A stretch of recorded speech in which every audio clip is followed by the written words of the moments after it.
जय साथी, बहुत बहुत स्वागत करता हूँ। एक बार फिर से आपको एक रोचक तथ्य के बारे में बताएंगे और ये चीज़ें जो है ये बहुत इम्पोर्टेंट है और इसे जानना बहुत ज़रूरी है। चलिए ध्यान से सुनिएगा और तभी लिखिएगा जब समझ में आएगा तब, और सब्सक्राइब कर दीजिएगा, शेयर कर दीजिएगा। देखिए, मेजर यूनिट ऑफ ऑर्गन मतलब अंगों के प्रमुख इकाई।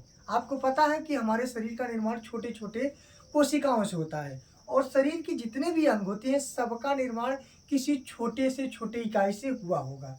चलिए हम आज इन्हीं के बारे में पढ़ते हैं। जैसे बॉडी, बॉडी का निर्माण किससे होता है? कोशिका से होता है, सेल्स होता है। यानी कोशिका क्या होता है? शरीर की सबसे छोटी इकाई होती है, या कई कोशिका मिलकर के शरीर का निर्माण करता है।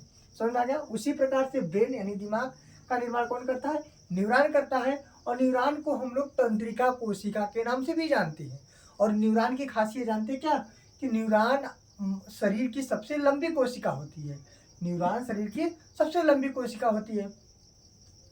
फिर अगला है हृदय। हृदय कार्डियक माने कई कार्डियक मिलकर के हृदय का निर्माण करते हैं, यानी हृदय की इकाई क्या होगी? कार्डियक होगी। और लंग्स माने फेफड़ा का निर्माण कौन करता है?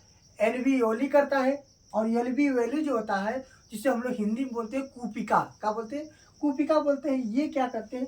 फेफड़े की इकाई होती है। फिर यकृत, हिपैटिक। हिपैटिक क्या करता है? कई हिपैटिक मिल करके यकृत का निर्माण करता है। और आपको पता है यकृत एक ऐसा अंग है जिनमें पुनरुद्धारण की क्षमता पाई जाती है, यानी यकृत को काट देने पर वह पुनः फिर बढ़ जाएगा। और यकृत आपके शरीर में सबसे बड़ी ग्रंथि भी होती है, ये भी याद रखिएगा।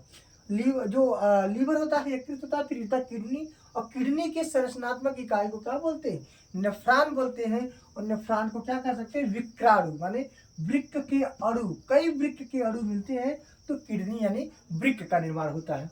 अगला है बोन माने हड्डी। हड्डी का आप लोग पहली बार सुने होंगे ऑस्टियोन, ऑस्टियोमा इसे बोलते हैं अंग्रेजी में। ऑस्टियोन जो होता है यह हड्डी की क्या होती है? संरचनात्मक क्रियात्मक इकाई होती है। यानी हड्डियों की जो संरचनात्मक क्रियात्मक इकाई होती है वो क्या होता है? ऑस्टियोमा होता है। इस प्रकार से हम लोग सभी अंगों के कुछ संरचनात्मक क्रियात्मक इकाई के बारे में पढ़ लिए। एक बार फिर से रिवीजन करते हैं कि मेजर यूनिट्स ऑफ ऑर्गन, अंगों की प्रमुख इकाई। ठीक है, body, formation of body from the cell, cell के द्वारा शरीर का निर्माण होता है।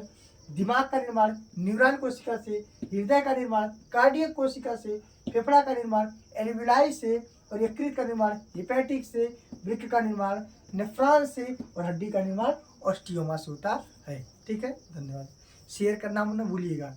ऐसी आपको बहुत सारी चीज़ों को आपको बताएंगे सिंपल भाषा में, बस याद करते हुए चलिएगा।